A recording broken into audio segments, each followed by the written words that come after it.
Well, President-elect Trump hitting the ground running, already starting to fill out his cabinet.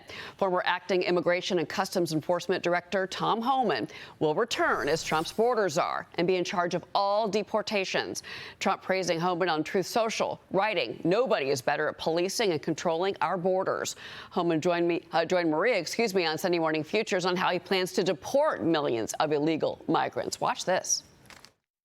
You concentrate on the public safety threats and the national security threats first, because they're the worst of the worst. So it's going to be the worst first. And we know a record number of people on the terrorist watch list have crossed this border. This administration is paying for free airline tickets all over the country, free hotel rooms at $500 a night, a free education, free medical care, and that's in perpetuity.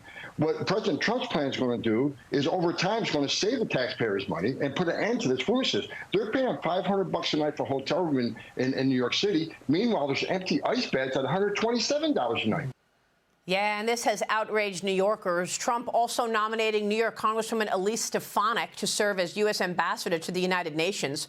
President-elect Trump telling the New York Post Stefanik is an incredibly strong, tough, and smart America First fighter. Joining me now is Florida Congressman Michael Waltz, a member of the House Oversight, Armed Services, Foreign Affairs, and Intelligence Committees. He's also a retired Green Beret and retired National Guard colonel. Congressman, thank you so much for being here, and I want to thank you so much for your incredible work for our nation on this Veterans Day. Thank you, Maria, and thank you to all of the families out there who support service and the men and women who are out on ships, planes, tanks, out there right now as we speak, so we can wake up in the greatest country in the world breathing free air. Congressman, are you expecting to join the Trump administration? Oh, Maria, the President of the United States calls.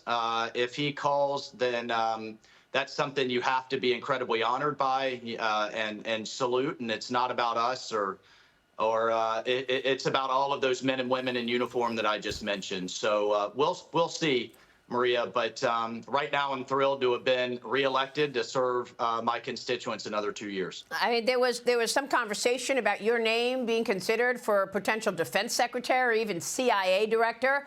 Would those be areas that you would like to explore? Maria, again, it's not about me or what I want to explore. This is 110% up to the commander-in-chief, who just got an overwhelming mandate from the American people. Again, It's not about us. It's just about service and where we can have impact. So, look, Israeli Prime Minister Benjamin Netanyahu said that he has spoken to President Trump 3 times since the election. Israel reportedly sending its Minister of Strategic Affairs to Mar-a-Lago this week to meet with Trump. Netanyahu said that he and Trump see eye to eye on the threat of Iran and all of its components, as I know you do as well. Meanwhile, Qatar is telling Hamas they're no longer welcome in the country. They're suspending its mediation efforts between Hamas and Israel, saying that the Qataris are frustrated with the lack of progress on a ceasefire deal for Gaza. Trump also reportedly spoke with Russian President Vladimir Putin already, telling him not to escalate the war in Ukraine. Trump and Elon Musk also spoke with Ukrainian President Zelensky. The Kremlin says it sees positive signs from Trump on Ukraine. Congressman, we all know that President Trump has said that he believes the war on Ukraine will be over before he actually takes office, that he's going to tell Putin to stop it. And he, of course, has been talking with Netanyahu for some time. Your thoughts on the length of these wars once Trump gets in office? Well, first and foremost in my mind, Maria, is that we still have 7 American citizens being held hostage in the tunnels of Gaza. By the time of Inauguration Day, they will have been held longer than the Iranians held our hostages in 1979. Think about that. I mean, what a failure for them of this Biden and Harris administration's appeasement, concessions-based approach towards Iran. President Trump knows that if Iran is bankrupt, then they can't send money out to all of their terrorist proxies, much less launch missiles at our great ally Israel. And no president has done more for Israel than Donald J. Trump, from recognizing the Golan Heights to moving our embassy to literally just 4 years ago, we had peace deals being signed on the White House lawn. So it doesn't surprise me that all of these leaders are reaching out to President Trump. They know he knows, number one, how to reestablish deterrence. and number two, how to craft a deal. And so I expect those conversations to continue. I think the world, Maria, I can tell you how many ambassadors, foreign ministers, you name it, have been reaching out to me, Robert O'Brien, so many others, eager to get a chance to talk to President Trump. The world is just as excited as the American people. Yeah, look, I know this is personal to you. You're the first Green Beret to serve in Congress. You spent 27 years in the U.S. Army and National Guard, serving multiple combat tours in Afghanistan, the Middle East, and Africa. You received 4 Bronze Stars, including 2 for valor. Wow.